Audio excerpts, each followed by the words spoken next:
School में एक rule होता है कि आपके साल ख़त्म होने पर आपकी जो सैलरी है उसमें कुछ इंक्रीमेंट किया जाता है, यानी कुछ सैलरी बढ़ाई जाती है। तो हमारे यहाँ पे जो इंक्रीमेंट का सिस्टम था वो था 10% पर एनम का। बोले बेटे 10% पर एनम का मतलब क्या है? 10% पर एनम का मतलब ऐसे समझिए कि अगर मेरी सैलरी 100 रुपये होती, अगर मेरी सैलरी 100 रुपये होती शुरू में, तो 1 साल होने के बाद यानी सेकंड ईयर पे जो मेरी सैलरी बनती वो बनती 100 रुपये तो है ही, जितने से मैंने ज्वाइन किया वो तो है ही, प्लस इसका 10% और। बोले सर 10% ऑफ 100 रुपीज़, तो 10% ऑफ 100 आप समझते हो कितना होता है? 10 होता है, यानी मुझे 10 रुपये और बढ़ के मिलेंगे अगली साल से, अगली साल से 10 रुपये और बढ़ के मिलेंगे। प्यारे बच्चों, उसके बाद में जब थर्ड ईयर आएगा, यानी थर्ड ईयर की जो सैलरी बनेगी वो भी इसी तरह से बनेगी। वो कैसे बनेगी कि जो मुझे पहली साल में मिल रही थी सैलरी वो तो ऐसे के ऐसे ही रहेगी, और उसके बाद में क्या होगा? उसके बाद में 10 रुपये जो बढ़े थे वो 10 रुपये बढ़ गए, ये सेकंड ईयर पे बढ़े थे, अभी थर्ड ईयर चल रहा है तो 10 रुपये और बढ़ेंगे।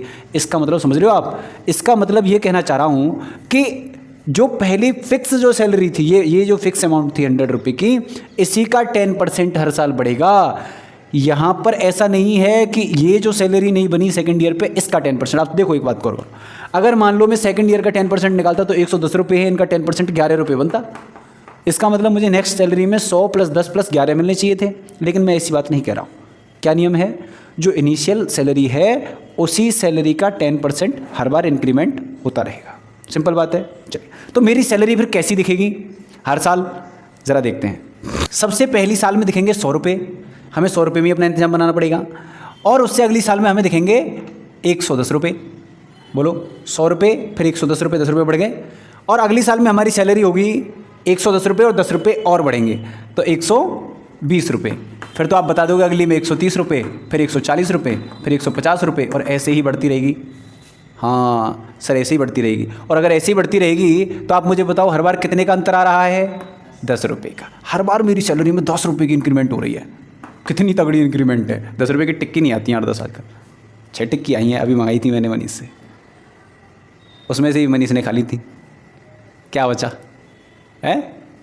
खैर ये तो मजाक की बात है, घर में ऐसा होता है। चलिए, तो बेटा बात समझने की ये है मेन कि यहाँ पर 10 रुपये की इंक्रीमेंट हो रही है हर बार, यानी इंक्रीमेंट सेम है।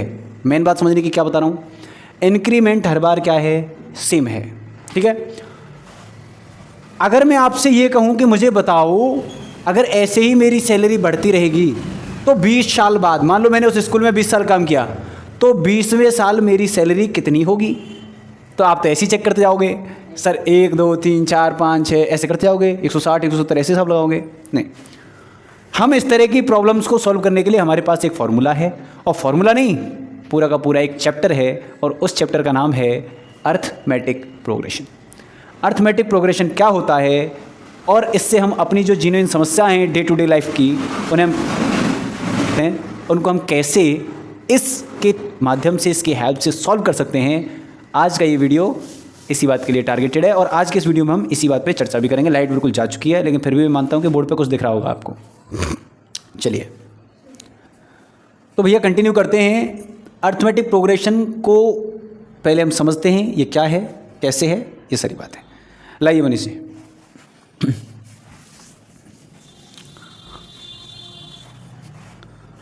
तो भैया आप रीजनिंग कभी अगर थोड़े बहुत पढ़े हो प्यारे बच्चों, तो रीजनिंग के अंदर होता है एक पैटर्न ढूंढना, या आप स्कूल में पढ़ते होंगे तो वहाँ भी आपकी जो मैडम हैं या आपके जो सर हैं वो आपको बोलते होंगे बेटा सीक्वेंस में खड़े हो जाओ, हाइट के हिसाब से खड़े हो जाओ, पहले छोटे बच्चा लगो, फिर उसके बड़ा, फिर उसके बड़ा, उसके बड़ा। इसका मतलब समझ रहे हो क्या? इसका मतलब है कि वो आपको बोलते हैं कि एक सीक्वेंस में खड़े हो जाओ। और सीक्वेंस क्या होता है प्यारे बच्चों? सीक्वेंस का मतलब होता है पैटर्न, यानी एक पैटर्न, या हम कह सकते हैं रूल। आपको ये कहा जाता है कि एक रूल के हिसाब से एक पैटर्न बना के खड़े हुई है। अब रूल क्या है? रूल है बढ़ती हुई हाइट के हिसाब से, छोटा फिर बड़ा फिर बड़ा फिर बड़ा, ये हमने रूल बनाया। इस रूल के हिसाब से जब आप अरेंज हो जाओगे तो हम कहेंगे कि आप एक सीक्वेंस में लग गए हो, आप एक पैटर्न में लग गए हो।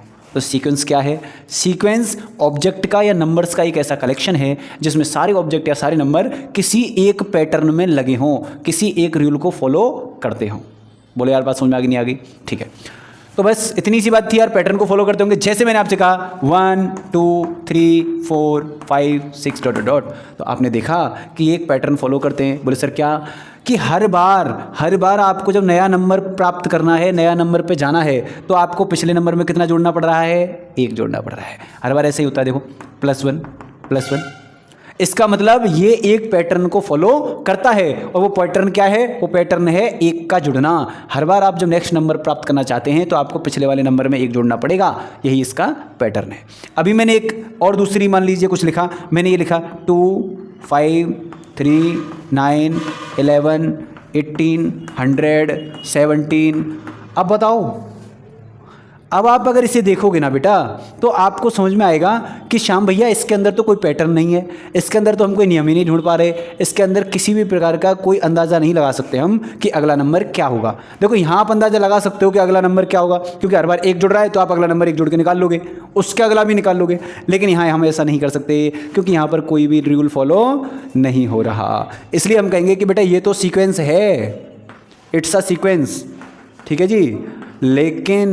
लेकिन प्यारे बच्चों ये सीक्वेंस नहीं है, ये सीक्वेंस नहीं है, ठीक है। अब मैं आपको एक ऐसा एग्जांपल दिखाऊंगा जिसमें आपके तोते उड़ जाएंगे कि ये सीक्वेंस है कि नहीं है, ठीक है। चलिए,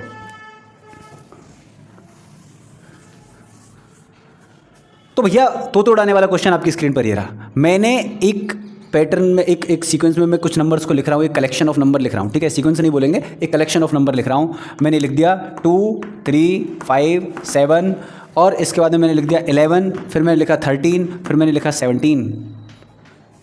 अब बता दो भैया, बताओ बेटा, अब आप लोग बताओ कि क्या इसमें आपको कोई पैटर्न नज़र आ रहा है? क्या आप इसमें अगला नंबर अंदाजे से बता सकते हो?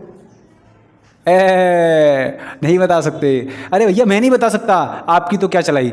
बताओ, यहाँ पे देखो, यहाँ पे 1 जुड़ा, यहाँ पे 2 जुड़े, यहाँ पे भी 2 जुड़े, यहाँ पे 4 जुड़ गए साहब, यहाँ पे फिर 2 जुड़े। अरे कोई हिसाब किताब नहीं है, हम यहाँ फिक्स नहीं कर पा रहे। अच्छा कोई और रूल लग सकता है क्या?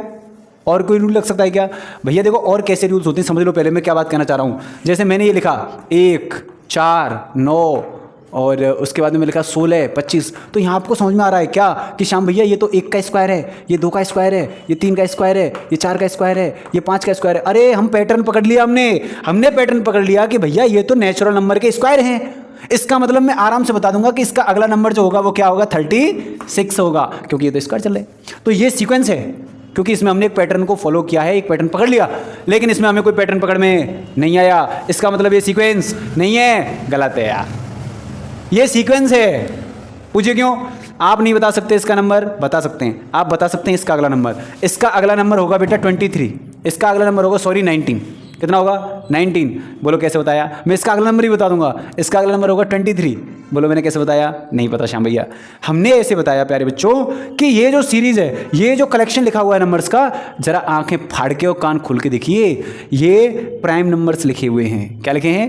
Prime numbers. ये सारे के सारे तो प्राइम नंबर्स हैं भाई। बोलो बेटा, ये प्राइम नंबर्स हैं। अच्छा, अगर ये प्राइम नंबर है तब तो मैं अगला नंबर बता ही सकता हूँ। यस, इसका मतलब ये भी एक रूल फॉलो कर रहे हैं, ये इंक्रीजिंग ऑर्डर में लिखे हुए क्या हैं? प्राइम नंबर्स हैं। इसका मतलब ये भी एक पैटर्न, एक रूल फॉलो कर रहे हैं। ये भी क्या है? सीक्वेंस है। इसको भी हम क्या बोलेंगे प्यारे बच्चों? सीक्वेंस बोलेंगे। सीक्वेंस की चीज़ें समझ में आ रही है क्या? कोई मैथमेटिकल रूल फॉलो कर सकता है, जैसे कुछ जुड़ रहा होगा या कुछ घट रहा होगा, ऐसा हो सकता है, या वो किसी का स्क्वायर होगा, ऐसा हो सकता है। पैटर्न, पैटर्न तो कुछ भी हो सकता है, लेकिन आप ध्यान रखना वो मैथमेटिकल पैटर्न है। लेकिन एक होता है वर्बल पैटर्न, यानी मुंह से कही गई बात। और मुंह से कही गई बात क्या है इसके लिए? कि इंक्रीजिंग ऑर्डर में लिखे हुए क्या हैं? प्राइम नंबर्स हैं। तो ये भी सीक्वेंस है बेटा, ये इसको हम ऐसे नहीं कहेंगे कि ये सीक्वेंस नहीं है। ठीक है, चलिए आगे बढ़ते हैं।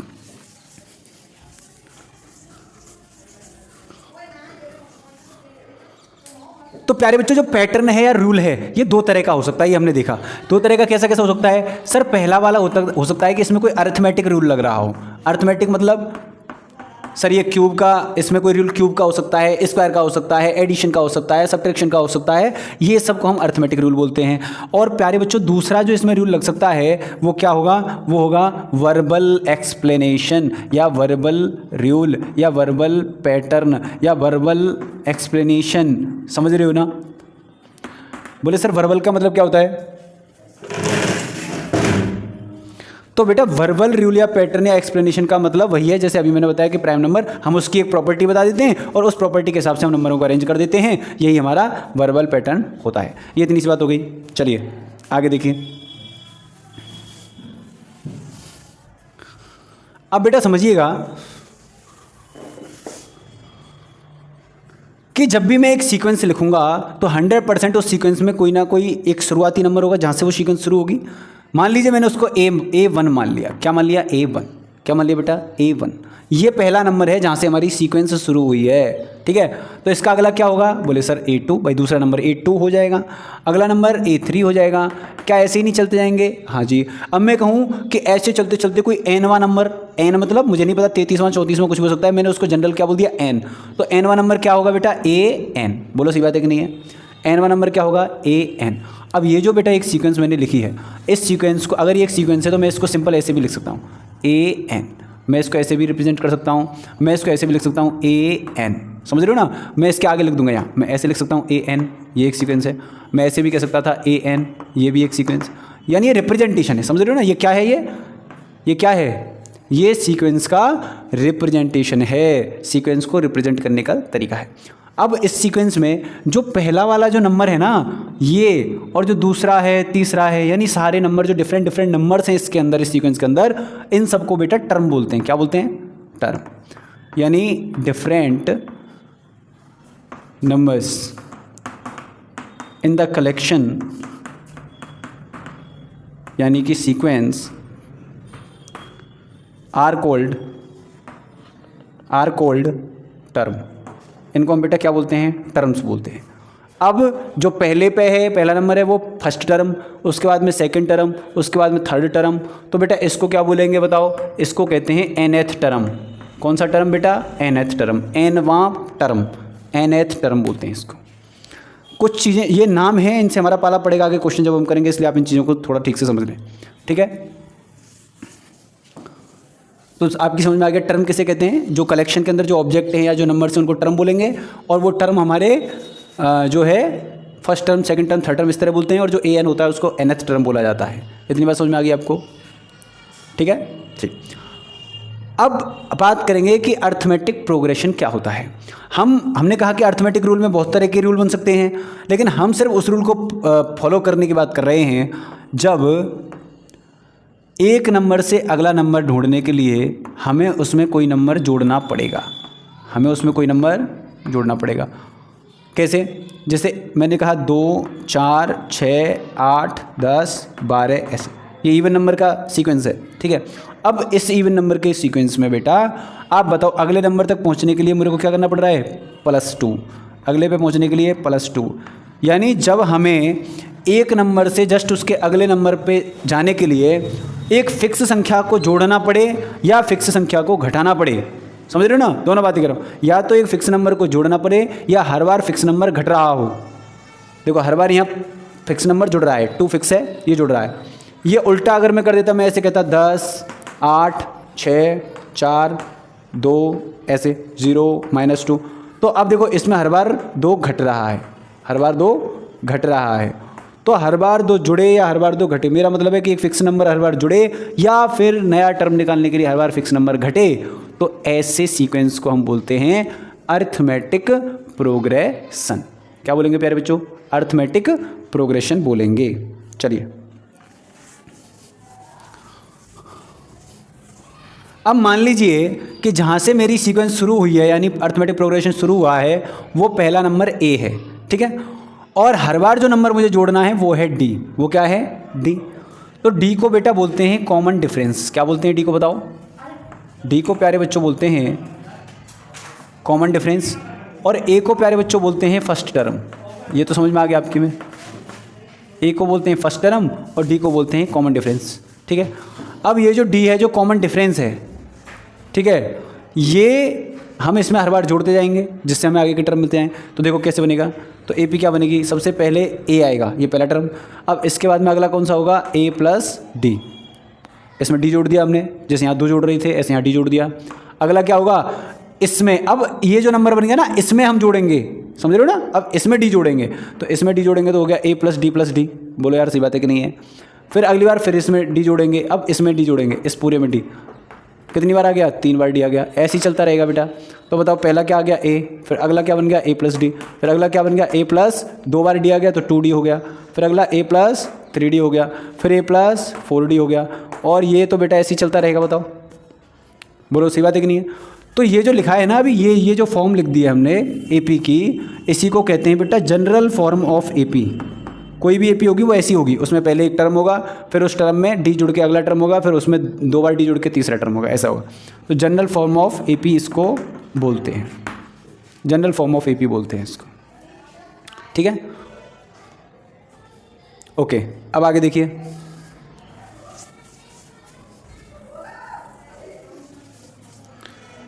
अब बेटा ये जैसे एपी ए प्लस डी, ए प्लस 2D ऐसे है, तो बताओ यहाँ A1 पहला टर्म क्या है A, अब दूसरा बताओ A2 क्या है A प्लस डी है। क्या मैं इस A प्लस डी को ऐसे लिख सकता हूँ A plus 2 minus 1 into D, बोलो, क्योंकि यहाँ पे मल्टीप्लाई में 1 है डी के साथ और उसको मैं 2 माइनस 1 इंटू डी लिख दूँ, कोई फ़र्क नहीं पड़ना है।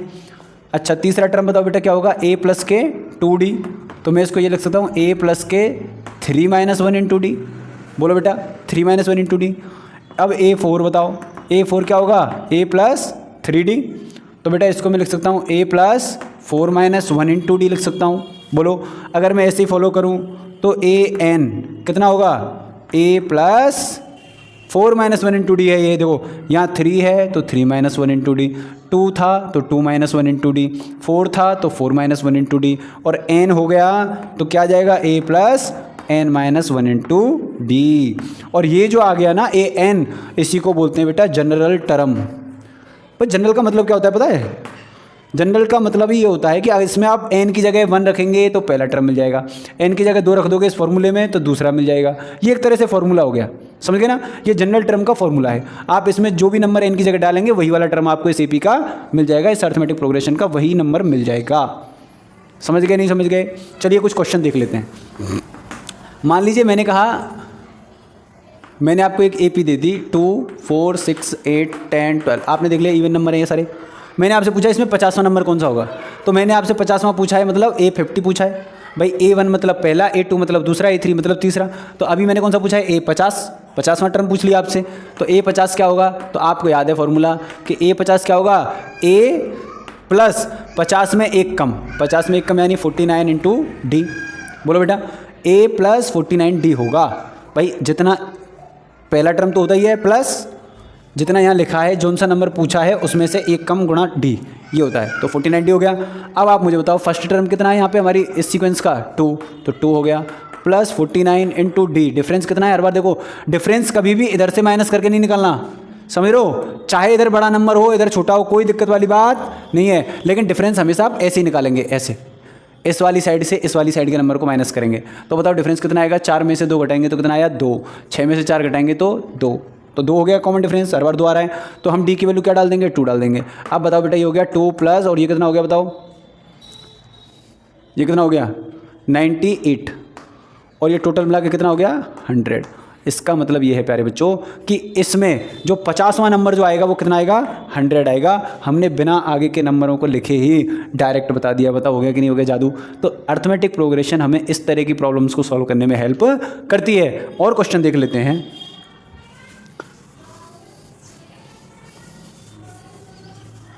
अब क्वेश्चन ये है, इस बार क्वेश्चन कुछ बदल रहा हूँ टाइप, अब क्वेश्चन का टाइप बदलूंगा। मैंने आपको एक एपी दे दी 1, 3, 5, 7, 9, आप समझ गए ये तो ऑड नंबर है। बताओ यार ये ऑड नंबर की सीरीज है कि नहीं है, हाँ ऑड नंबर है। तो बताओ फर्स्ट टर्म क्या हो गया इसका, A1 क्या हो गया 1 हो गया, ए सी कह सकते हैं, A1 या A की बात है, A हमारा 1 हो गया। कॉमन डिफरेंस कितने का है बताओ, 3 - 1, 5 - 3 कितना आ रहा है 2 आ रहा है, तो कॉमन डिफरेंस हो गया प्यारे बच्चों 2। और फर्स्ट टर्म कितना हो गया इसका 1 हो गया। अब मैंने आपसे पूछा कि बताओ 99 इसका कौन सा टर्म होगा, अब उल्टा है। अब मैंने ये नहीं कहा कि 99वां टर्म बताओ, दोनों क्वेश्चन लिख देता हूँ। देखो मैं दोनों क्वेश्चन लिखूँगा। मैं क्वेश्चन लिखूँगा कि इसका 51th टर्म बताओ, 51th टर्म यानी कि A51।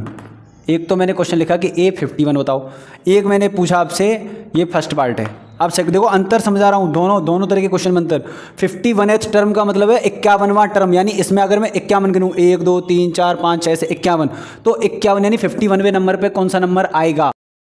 और अगर मैं ये कहूँ 51, which term is 51, which term of this AP यानी अर्थमेटिक प्रोग्रेशन विल बी 51। अब इन दोनों क्वेश्चन में अंतर समझना, यहाँ पर 51th टर्म है, यानी मैं इसमें ऐसे चलते जाऊँ 1 2 3 4 5, तो एक 51वें नंबर पे कौन सा नंबर आएगा वो नंबर पूछा है। लेकिन यहाँ पे 51 नंबर है खुद, यानी 51 इसमें आ रहा होगा कहीं 51, और आपको ये बताना है वो कौन से नंबर पे आया है। ठीक है, जैसे यहाँ पहले नंबर पे 1 आया है, दूसरे पे 3 आया है, चौथे पे, तीसरे पे 5 आया है, चौथे पे 7 आया है, ऐसे ही 51 कौन से पे आया होगा, यहाँ 51 होगा, उसका हमें बताना है कि ये 51 नंबर कौन से पे आया होगा। तो हम काम सॉल्यूशन में, पहला पार्ट क्या है, देखो पहले पार्ट में पूछा है A51, तो आप बताओ A51 क्या होगा, A प्लस 51 में से एक कम 50 इंटू D। आप बताओ फर्स्ट टर्म क्या है हमारा 1 प्लस 50 इंटू डिफरेंस कितने का चल रहा है 2 का, बोलो बेटा, तो 1 प्लस ये कितना हो गया 100। तो बताओ 51वां टर्म क्या आ गया 101। यानी अगर मैं इसमें 1 2 3 4 ऐसे प्लेस गिनूँ और 51वें प्लेस पे जाऊँ तो वहाँ कौन नंबर बैठा होगा 101। ये तो पहले पार्ट था। दूसरे पार्ट का अंतर समझना। अब दूसरा पार्ट ये है प्यारे बच्चों,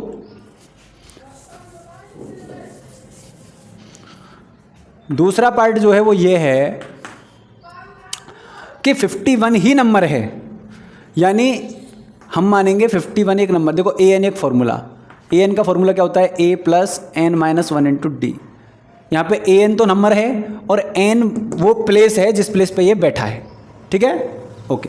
तो हमें नंबर दे रखा है इस बार, यहाँ पे हमें प्लेस दे रखा था 51, यहाँ हमें प्लेस दे रखा था 51, लेकिन यहाँ में क्या दे रखा है, नंबर दे रखा है 51। तो AN की वैल्यू दे रखी है 51, A कितना हो गया 1, A कितना हो गया 1 प्लस N नहीं पता हमें, N ही तो पता करना है कि कौन से नंबर पे 51 बैठा होगा, इंटू D, यानी D कितना है 2 है बेटा। अब इस 1 को इधर माइनस कर देंगे बेटा तो 50 आ जाएगा। बताओ ये 1 प्लस का इधर माइनस कर दोगे, 51 में से 1 माइनस हो गया 50 आ गया। इधर बचेगा बेटा N माइनस 1 इंटू 2, और 2 का इसमें मल्टीप्लाई करोगे, 2 का N से करोगे 2N, माइनस 1 से करोगे इसका, देखो पहले N से किया तो 2N आ गया, फिर माइनस 1 से करेंगे तो माइनस 2 आ जाएगा। अब इस माइनस 2 को इधर लेके जाओगे तो प्लस 2 हो जाएगा, यानी 52 हो गया है, जुड़ गया 2N। तो N की वैल्यू कितनी आ जाएगी, ये इससे कट जाएगा बेटा, डिवाइड चला जाएगा, 52 में 2 का कितनी बार बताओ 26 टाइम। यानी अगर मैं इसमें चलता जाऊँ 1 2 3 4 5 6, तो 26वें नंबर पे, ये नंबर नहीं ये है 26वां नंबर, यानी 26वें स्थान पर कौन बैठा होगा 51। 51 इस सीरीज़ में आप करते जाओगे तो जब 26वां नंबर आप लिख रहे होगे तो वो क्या आएगा 51 आएगा।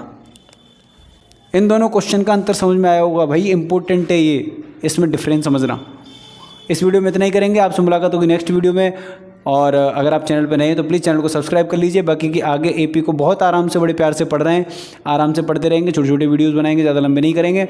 क्वेश्चंस भी साथ साथ सॉल्व कराते रहेंगे, आपको टाइप्स भी बताते रहेंगे, जहाँ कन्फ्यूज़न क्रिएट हो सकता है वो चीज़ें भी डिस्कस करेंगे। क्योंकि देखो हम भी 10th क्लास में पढ़े हैं, तो जो कन्फ्यूज़न आपको है कुछ वैसी कन्फ्यूज़न हमें भी रहे थे। तो वो सारी चीज़ें हम जब चैप्टर को पढ़ाने से पहले, आपके लिए कंटेंट तैयार करने से पहले हम कुछ चीज़ें लिखते हैं अपने पास, उसमें हम सारी चीज़ें नोट करने की कोशिश करते हैं, क्या क्या डाउट आ सकते हैं, और वो सारे डाउट हम डिस्कस करने की कोशिश करेंगे। लेकिन फिर भी अगर कोई डाउट रह जाता है तो कमेंट सेक्शन में प्लीज़ आप कमेंट करके ज़रूर बता दीजिएगा, जिससे आपकी उन समस्याओं का समाधान हम कर सकें। चाहें तो आप हमारे व्हाट्सअप नंबर पे हमें मैसेज कर सकते हैं या हमारी ईमेल आईडी पे मेल कर सकते हैं, और हम आपको उसका सॉल्यूशन भेजने का कष्ट करेंगे। कष्ट क्या है, ये तो हमारी ड्यूटी है, हमारी रिस्पॉन्सिबिलिटी है। मिलते हैं आपसे नेक्स्ट वीडियो में, तो तब तक के लिए जय हिंद। अपना प्यार बनाए रखिए। राधे राधे।